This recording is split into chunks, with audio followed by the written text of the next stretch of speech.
Hi viewers, I'm your doctor Kola Kiran. Ah, పిల్లల పెంపకం parenting టెక్నిక్స్‌తో మరో సెషన్‌లో ఈరోజు కలుద్దాం మనము.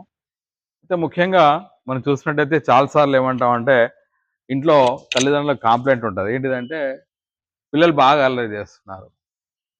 మరి పిల్లలు కాకపోతే ఎవరు అల్లరి చేస్తారు? మరి పిల్లలు అల్లరి చేయాలి గదా! చాలా సార్లు చూస్తూ ఉంటాం. స్కూల్‌కెళ్తాము. స్కూల్‌కెళ్ళగానే స్కూల్ హెడ్ మాస్టర్ కావచ్చు, లేదా టీచర్స్ ఏం చేస్తారంటే, క్లాస్ రూమ్ తీసుకెళ్ళి పిల్లల్ని చూపెడతా ఉంటారు. చూపెడితే, "సార్ చాలా డిసిప్లిన్ సార్. మా పిల్లలు అసలు అల్లరి చేయట్లేదు సార్" అంటారు. అయితే వాట్ యూ ఆర్ డూయింగ్ అంటే మీరేం చేస్తున్నారు? టీచర్స్ గాని, స్కూల్‌లో గాని, పేరెంట్స్ గాని ఏం చేస్తున్నారంటే, క్రమశిక్షణ పేరిట పిల్లల్ని వారి యొక్క ఆలోచనల్ని అణిచివేయడం జరుగుతుంది. పిల్లలకి ఒకసారి అల్లరి చేసే అవకాశం ఇవ్వండి. కొత్త కొత్త అంశాలు బయటకొస్తాయి. అనేక అంశాలు వారు చెప్పడానికి ప్రయత్నం చేస్తూ ఉంటారు.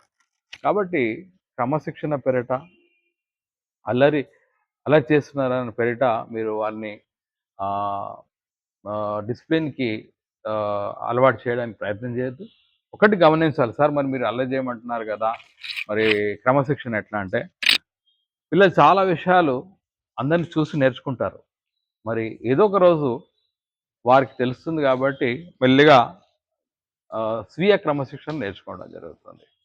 కాబట్టి మనం పిల్లల్ని ఆడుకోనివ్వాలి.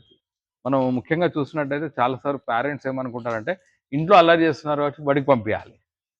ఇంట్లో అల్లరి చేస్తున్నారు కాబట్టి బడికి పంపాలి.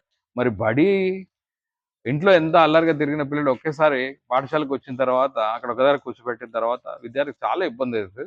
కాబట్టి దయచేసి పిల్లల్ని అల్లరి చేయకుండా ఆపకండి. ఈ అల్లరిలోనే చాలా విషయాలు నేర్చుకుంటాడు. ఈ అల్లరిలోనే క్రమశిక్షణ కూడా నేర్చుకుంటాడు. So, parents don't worry about your childrens గడబడ్. ఎందుకంటే ఆ అల్లరిలోనే వాడు తన భావాల్ని, తన యొక్క ఆలోచనలు వ్యక్తపరుస్తాడు. దయచేసి మరి మీ పిల్లల్ని అణిచివేయడానికి ప్రయత్నం చేయకండి. ఎందుకంటే మీ పైన కోపం పెంచుకోవడం, అదే విధంగా టీచర్స్ పైన కూడా కోపం పెంచుకోవడం జరుగుతుంది. కాబట్టి వారిని ఫ్రీగా వదలండి. ఏదో ఒక రోజు వారి యొక్క క్రమశిక్షణ నేర్చుకోవడం జరుగుతుంది. Thank you. ఈ వీడియో మీకు 100% ఉపయోగపడుతుందని ఆశిస్తూ signing off your doctor Kola Kiran. మళ్ళీ కలుద్దాం.